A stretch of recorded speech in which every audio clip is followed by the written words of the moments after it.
अब हम देखते हैं कि पहाड़ और जंगलों के बीच में से सोमा अपने रूम में जा रहा होता है और यहाँ का हर एक होटल किसी 5 स्टार रेस्टोरेंट की तरह लग रहा होता है।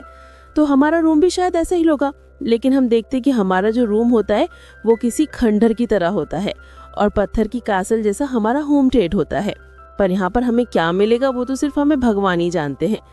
यहाँ पर हमारी गाड़ी आकर रुक जाती है और कुछ बच्चे हमें खाने की जगह की लीड कर देते हैं। हम देखते हैं कि एक लड़की कई सारे जानवरों का पीछा कर रही होती है और कुछ बच्चों का आपस में फाइट चल रहा होता है और एक रूम में से तो कई सारा स्मोक आने लगता है।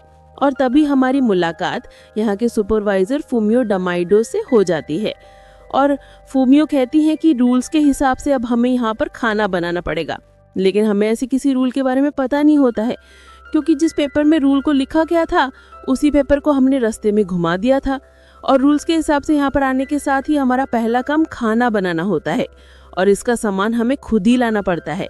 और अगर सुपरवाइजर को हमारा खाना पसंद आता है तभी हमें इसके अंदर घुसने दिया जाता है और इंग्रेडिएंट्स के ना होने की वजह से अब हमें कैसल के बाहर ही सोना पड़ेगा। लेकिन तभी हमें पता चलता है कि यहाँ पर कुछ बचा हुआ खाना पड़ा हुआ है। यहाँ पर राइस, ब्रेड क्रम और फ्रिज में एग्स मौजूद हैं और कुछ वेजिटेबल्स और सारे स्पाइसेस भी यहाँ पर हैं।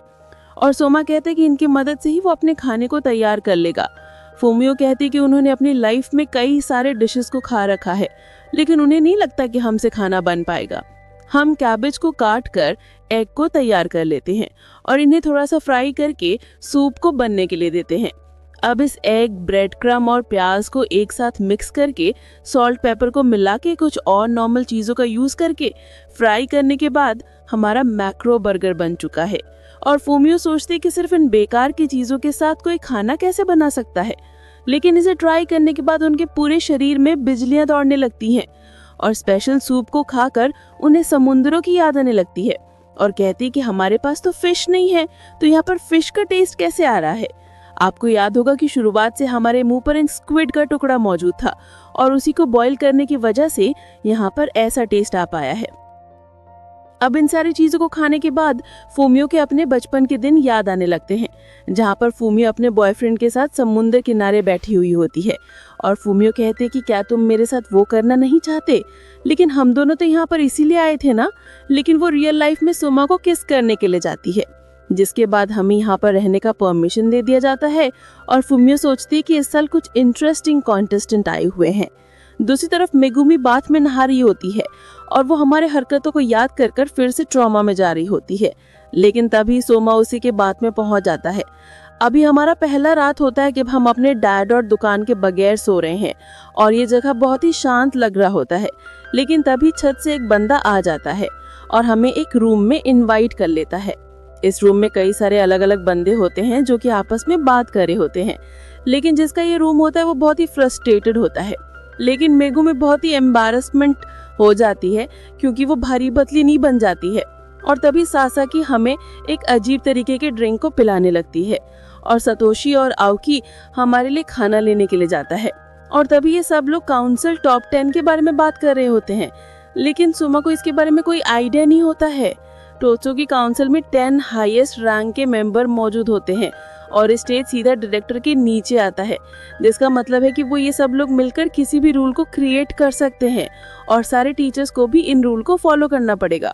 अब इस बंदे का नाम है सतोशी इचकी, जो कि सारे लोगों के लिए खाना लेकर पहुंच जाता है और इसका नाम है सिन इबुसाकी, जो कि बाद में एक इम्पोर्टेंट कैरेक्टर बनने वाला है।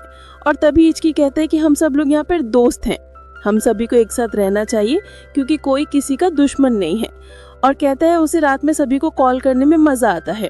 और मेगुमी सोचती है कि क्या ये मुझे रात में परेशान करने का सोच रहे हैं। जिसके बाद सब लोग मिलकर जूस को पीने लगते हैं और ऐसा बिहेव करने लगता है जैसे उन्हें चढ़ गई है। अब इबुसाकी कुछ खाने की चीजों को लेकर पहुंच जाता है और आउकी अपने फ्राइड वेजिटेबल्स को लेकर पहुंच जाता है, जो कि बहुत ही स्वादिष्ट होता है। लेकिन सातोशी कहता है कि इससे पहले जिस खाने को मैंने बनाया था वो तेरे से ज्यादा अच्छा था, जिसको लेकर वो दोनों फाइट करने लगते हैं। तभी यूकी कहती है कि हम सब तो फ्रेंड है ना, तो मुझे पता है कि इस टाइम पर तुम्हें क्या खिलाना चाहिए। और सोमा भी अपने स्क्विड की डिश को निकाल लेता है, जो कि बहुत ही वाहियात होता है।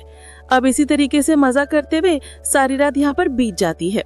अब रात में सबके सो जाने के बाद इचकी कहता है कि वो हमारे लिए एक स्पेशल डिश को बनाना चाहता है और वो हमारे लिए मैक्रो पैन फ्राई को लेकर आता है। और इसे खाकर इतना डिलीशियस लगता है कि जैसे मानो हम किसी दूसरे दुनिया में आ चुके हैं।